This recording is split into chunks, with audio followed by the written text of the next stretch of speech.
Thangal General na Bharat Sarkar ga marup oinanabagi pambai udrabada bondi sing adu hatnabagi wafam haudokkibani. Usabana Thangal General gi hukum sahib singbo hatkro haibu wafam masida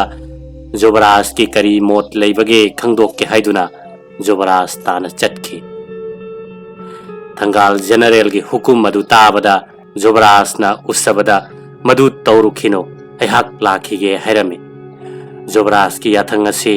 usabana Thangal General da tamlame. Thangal General na haiki sahib singa taishin na bahaibasi sukya mak yararoidabani. Talak kasida Jobaras lengakle.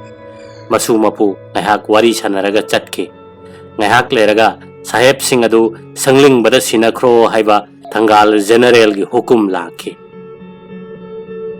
Angamba singi hukum matung inna Thangjaba yaima kauba yot suba dubu numidang pung mapallom tabada mi thaduna kauhaloraga mangonda sahib singi makhongda yot hing phalang sansilo hairame. Yot suba nupa aduna yol hing phalang sing adu sahib singi mamang maktada thadaduna thamlame. Hairiba nipa asina Tikendrajit ki bichada sakhi oina zaban pibada haiki. Sahib sing aduna pusalakliba yol hing phalang sing aduda munna yenglaga makhong sangna tingthoklame. Yot suba Thangjaba yaimana makhong da yol hing phalang chansillaba matungda makhoi gi makhut adu tungunnakhi. Nongyai matung aduaida usaba amasung nepra machahal anina bondi leiriba chief commissioner na chingba sahib mari aduga Gorkha ben khongba aduga makhoi manga makpu sangling bada sinakhi. Ahing asida okrambaga leisang thembaga sangling ba ani selaktuna sagol semba dhana singbu kaukhatle amasung makhoi ahum lanmi yarek sang tana lai. Nongyai matung pung amarom tabada yengkhoi ba lalup na chingba makhutta tendong thang koba makhok sang na panba thangsang ama paiduna trilok sing nongthon baga loinana bondi manga mak samana ki thongjau tana puthorei. Aduga sanglingba sagol semba dhana singda amamamta oina sinarame. Sanglingba sagol semba dhana singna bondi manga Assam gi chief commissioner Mr. J.W. Quinton Nifunithoi suba Gorkha Rifles ki Colonel Skin Nifu humdoi suba Gorkha Rifles ki Lieutenant Simpson Chief Commissioner gi Assistant Secretary Mr. Kasins amasung Bengun Khongba makhoi sing asibu amamam tang oina puthoklaga tendong thangna kaktuna hatkhi. Bondi sing adu hatpa matamda bondi sing adu mamai nongsup olhalame. Aduga mahak masamakti bondi gi oirom da leplaga mamai awang olame. Bengun Khongba Gorkha Sifai aduga sahib ani amagadi thangkak amamam da kaklame. Aduga sahib ani di thangkak ani rakta kaklame. Mataw asumna sa mamangda angauba makok kengani haibadu chap chana thokhi. Bondi sing adu halaba matungda Tolen sing Wangkhai Pandit amasung Yengkokpa Pandit ani kauraduna makhoina thinduna takpa nungoi bida sagol semba dhana singna makok sing adu puraga khubom amarom luna tauraga phumjelame. Pandit singna nungoi bida haunabi tauduna iradlame. Matang asi Chaitharol kumbabada asumna iri.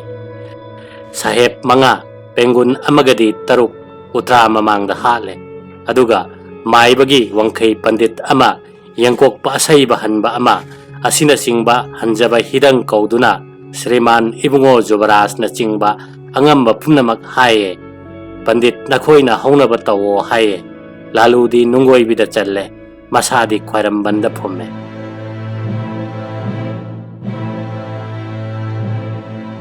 Chief Commissioner na singba sahib sing Manipur da hatkibagi pau hek phangbaga maikei ahumda British kilanmi na lan changlaklame.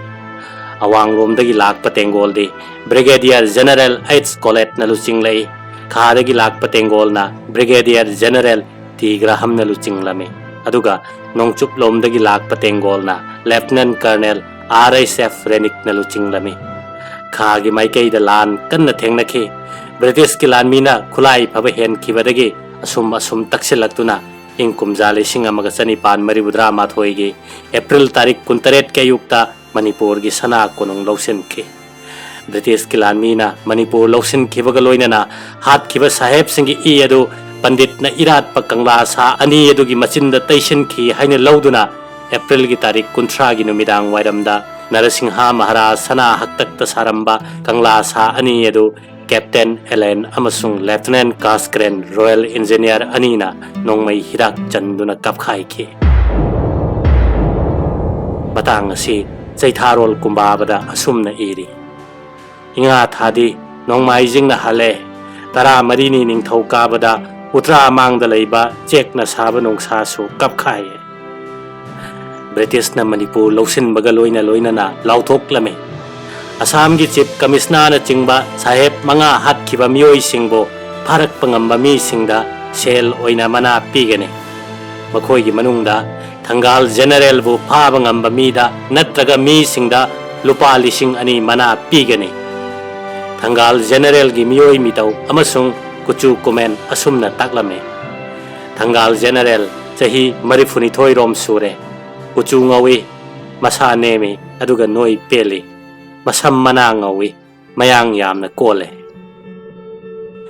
ingkumja lising amaga sanipan maribudra mathoigi megi tarik taretta Thangal General masana British Sarkar da sangjarakle mahakpu jail da phajinduna thamlame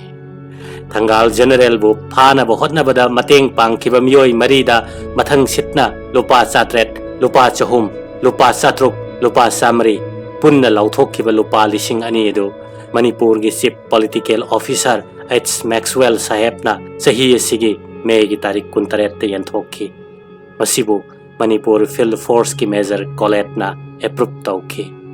phagalaklaba matungda British Sarkar na Thangal General gi leijaramba lupa lising taragi government promissory note nipan mattuna lawki amasung matkiba promissory note nipan asi Manipur gi political agent amasung superintendent oramba Major Maxwell Sahebna lising amaga sanipan maribudra nithoi ingi July tang kunda Assam gi controller da thaki Thangal General gi bichar Manipur gi Chief Political Officer Lieutenant Colonel S. Maxwell Sahebna tawrame mahak ki bichar ingkumja lising amaga sanipan maribudra mathoi gi May gi tarik 22 dagi horaga hariba tha asigi tarik 25 da loisanki Thangal General gi bichar May gi tarik 22 kunmanga kuntaret amasung 25 numit marini changna chathaki bichar gi raina June gi tarik amada haidokki British Sarkar gi prosecution gi maikaida sakhi taruk chongthokki makhoi maitai macha ngaktani Giridhari Singh Angom Ningtho Jatra Singh Usaba Lalup Chingba Mani Singh Nepra Machahal Angang Jau Singh amasung Yaima Thangal General gi Defense ki maikaida sakhi ahum chongthokki makhoi su maitai macha ngaktani Thangjam Chawba Bhowal Singh Mongjamba amasung Ningthojamba Chawba Court na Thangal Orfe Thangal General mahakpu maral sibagi ahanbada haibadi lising amaga sanipan maribudra mathoi ing Mars ki tang kun marida natraga aduaida mahakna Maharani gi mayokta lan hobagi maral leire aduga ani shubada haibadi lising amaga sanipan maribudra mathoi ing Mars ki tang kun marida natraga aduaida Manipur da Assam gi Chief Commissioner Mr. Quinton Nifunithoi Suba Gurkha Rifles ki Colonel Skin Nifuhumdoi Suba Gurkha Rifles ki Lieutenant Simpson amasung Assam gi Chief Commissioner gi Assistant Secretary Mr. Kasins po hatpagi mara leire aduga court na Thangal Singh orfe Thangal General mahakpu sidri phauba ngakta pharsi tawduna hatnaba hukum tawre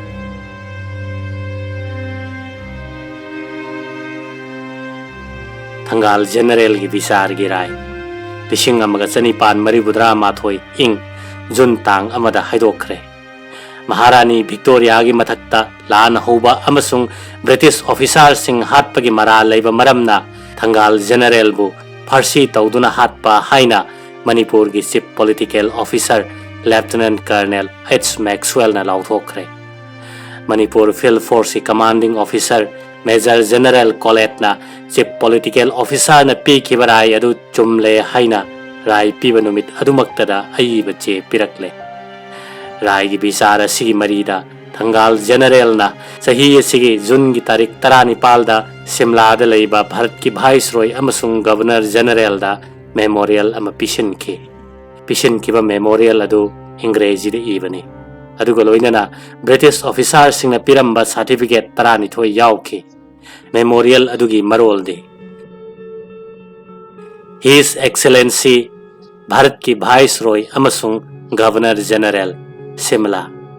Manipur Maharashtra ki Prime Minister oiramba General Thangal gi noluk paningsing cherol noluk na haijari ningsing cherol lankhat chariba masamakna Viceroy gi thaujal nijari amasung haukiba Manipur gi irangda Mr. Quinton amasung atopa British officer singbo hatpada tengbang ki haijinduna mahakki mathakta ain gi aroibadandi piba sidagi thawai dadi kanbinaba thawai yaungna haijari ningsing cherol lankhat chariba masada siriba maralasi irei leijadabani Sri Chandrakriti Singh Maharaj na nonga kibadagi ningsing cherol lankhat chariba masasi ayama matamda yumda lelame maramdi Maharaj Surchandra Singh amasung Manawi Bungo Singh na mangondagi karigumba pautak amata lauramde amasung mahakki maruoiba thabak makhuttagi lautoklame mahakpu artha yaudaba general amoina thamlamlaga mahakki thabak adu atai de pithoklame masa phattaba amasung ahal oiselakpana maram oiduna mahak thabaktagi pothaduna bayumda leirame haukiba Mars ki thakhaida Regent Kulachandra Singh na ningsing cherol lankhat chariba masamakta mau thana tana chattuna Chief Commissioner bu oklu amasung mahakki kangbu gi leifam darkar oiba makhai sem saru haina yathang pirame madugi matungina ningsing cherol lankhat chariba masamak kuli samri puduna chalame amasung Chief Commissioner na penbi naba ikai khumnaba ngamba makhai utuna Chief Commissioner amasung mahakki kangbu bu mafam masita na purakhe haukiba Mars ki tarik 12 da ningsing cherol lankhat chariba masamak Chief Commissioner amasung mahakki kangbu ga loinana ayuk pung 10 tabada konungda thunglei numit adugi ayuk pung 12 tabada Regent ka loinana residency da darbar toba chalame toigo masung Chief Commissioner na numit aduda darbar toba yaramde adudagi ningsing cherol lankhat chariba masamak nungthilgi pung 3 adwaida dolai amada yumda chalame lam sangna chatpagi chokthabane aduga haukiba chahi mari rom lu tang chiktuna naruba adudagi amuk hogalakpadagi mahak masangam lamde mayumda thunglaba matungda mahak phamungdagi hendoklamde maram maduna Mars ki tarik 19 da konungda kari thokkibage haiba mahak kari mata khanglamde Mars ki tarik 13 gi ayuk anganbada mahak numit chuppa nongmai katnabagi pau tarame numidang wairamda pumnamak ingthakhrabada Maharaj na kauba matungina isai nai singi mateng lauduna konung tamna laklame konung da thunglabaga Chief Commissioner amasung atai saheb sing konung gi darbar sangda darbar toba lakli haina tarame mahakna senapati da ahing aduda saheb sing adu konung manungda changhalakanu haina pautak pirame maramdi saugat laba miyam adu nongmai amasung atai khulai pairame toigo masung mahakki pautak adu lauramde amasung saheb sing adu pusalai aduga konunggi darbar sangda darbar torame mahak masamak darbar aduda yaurame Jobras Tikendrajit Singh na Chief Commissioner da British ki lanmi sing khulai thadok halo harame toigo masung hairi wafam adu Chief Commissioner na yaramde Jobras na adu phawbada wafam adu taksalame darbar aduda ningba thungba phal thokpa yabagi asa udraduna amasung hanadagi masa hena nungairakraduna mahak mathwai nungaitana darbar sang thadoktuna chalami maramdi mahakki pautak karimata kanararoi haiba mahak khanglame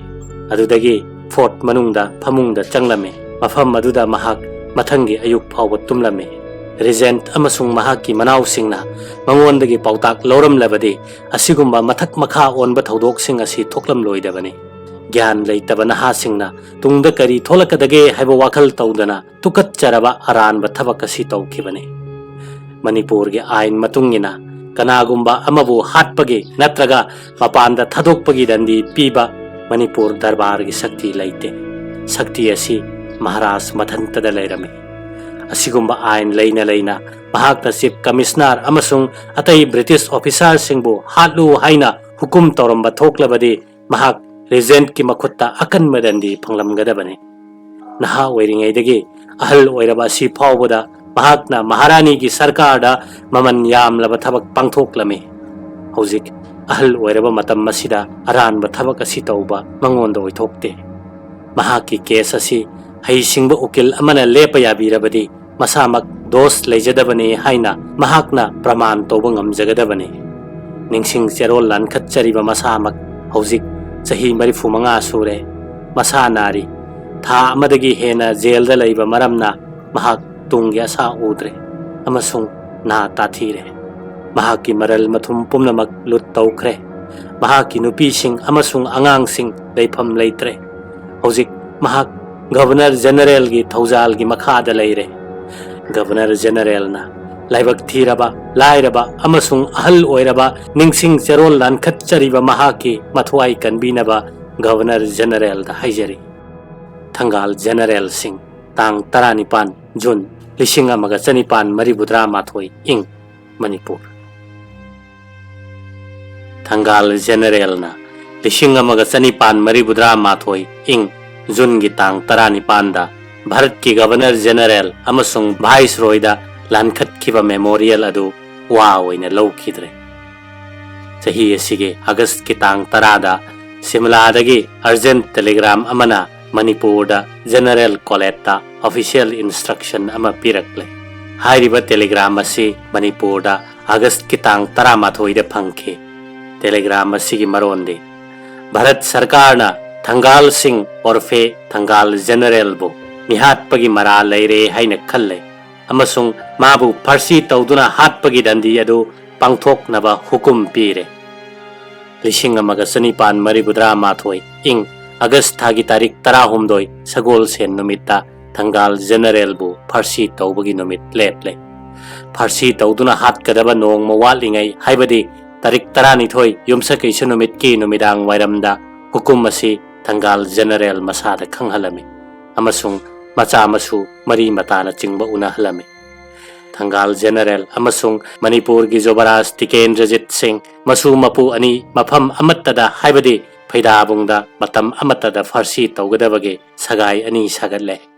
farsi gi sagai sabadu farsi tawgadaba numit adugi numit yungba matamda pumloi loike farsi tawgadaba numit asigi ayuk angan badagi hauna mi mayam tinba hokre chaurakna mi lising nipan lom tilami nupina nupadagi masing helami mi yamanduna samu puthoktuna miyam adu taktoklami manipur field force ki major general commanding na august ki tang 12 da tawkhiba order adugi matungina farsi tawgadaba numit haibadi august ki tang 16 sagol sen numit ki nungthel pung mari tabada ifumdoi suba gurkha rifles ki colonel h evans na command tawduna kwas tawduna lakle farsi ki sagai sariba mafam adugi awang thangba mai keida ahan ba masung ani suba gurkha rifles ki sifai chamaga yangkhai mamai makha onduna leptuna leire kha thangba mai keida nifumdoi suba gurkha rifles ki sifai chama yangkhai mamai awang onduna aduga nongchup thangba mai keida ahan ba amasung ani suba gurkha rifles ki sifai yangkhai amasung nifumdoi suba gurkha rifles ki sifai yangkhai puna sifai chama mamai nongpok onduna leire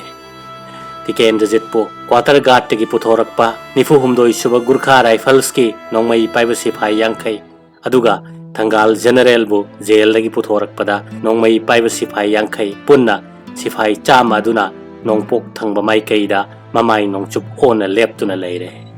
punna sifai chamngana bandi ani mak question duna leire provost marshal amasung senior medical officer sergeant senior a coleman yaure bandi anina farsi gi sagai mathakta hek kakatpaga hatpagi hukum adu masa masada lauthok-tuna khanghalami kaithel achouba omkhalakpa matam nungthel pung manga taba matamda tikendrajit kaloinana thangal general bu farsi tawduna hatkhi asiba masa animak mahaki sagaida pung amayanduna thamki pung amagi matungda asiba masa lautharame amasung madu munna yenglaga matam adugi manipur gi senior medical officer a coleman surgeon na